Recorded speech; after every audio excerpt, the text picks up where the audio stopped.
Parents, make some noise corresponding to the amount which you love your children. Took a little while to think about it.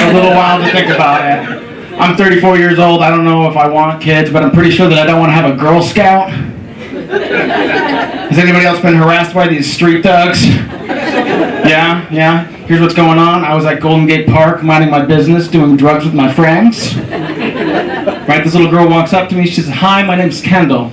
Do you want to buy some Girl Scout cookies? Or are you a bad person?" Which is the cutest way that I have ever been blackmailed. I was like, "Aw, she must be working on her emotional manipulation merit badge." Her dad was like 15 feet behind her, and I shot him a look with my eyes that said, "What the fuck, man?" He shot me back a look with his eyes. She said, "She's mean to me too."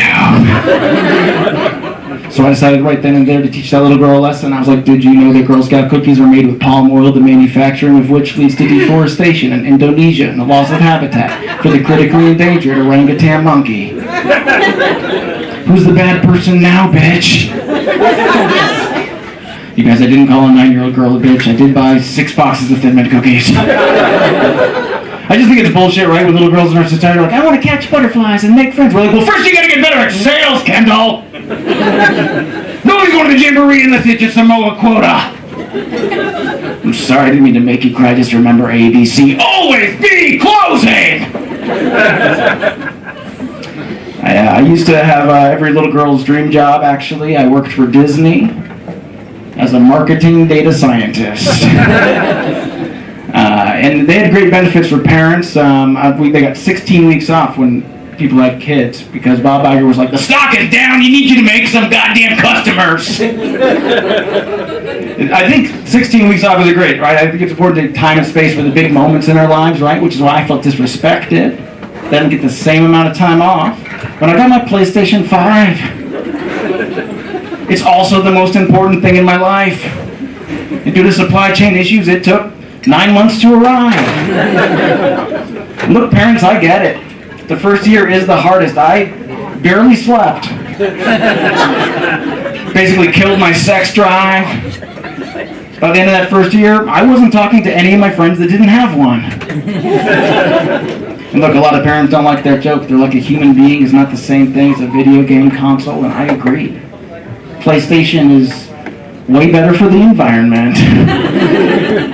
Just kidding, you guys. I don't have PlayStation. I have sex with ladies. Whoa! Fuck yeah, dude. You got titties, bro? Hell yeah! Hell yeah! Just kidding. I have PlayStation.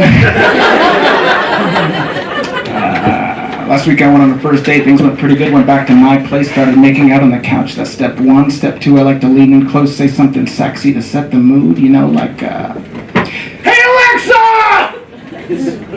Put on sex playlist!" And Alexa will play Wagon Wheel. Surprise aren't good in the bedroom, so I like to be right up front with people like, "Hey, please don't freak out, but I'm pretty sure that I have pistachio shells in my sheets." Probably more than you're used to. Thankfully, bar for straight men's low enough. A lot of women are excited to be fucking a guy that has bed sheets. If you have a bed frame, she'll brag to her friends. She'll be like, "I think he works in tech." I don't.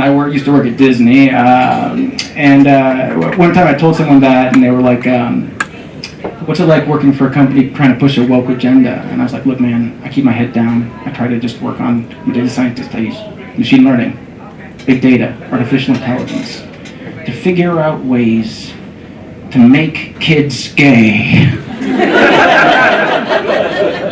And some, the gender stuff pisses a lot of people off, so much so that some of them, raided the Capitol building, And I remember right after that happened, right, the week after, I was in a new session with a new therapist, and I was spiraling out about the disintegration of democracy in America and how it makes me feel hopeless about the future. And he said to me, "Don't you think it's possible that people are able to find happiness even living in Nazi Germany?" I thought about that, and I was like, yeah. Those people were called the Nazis!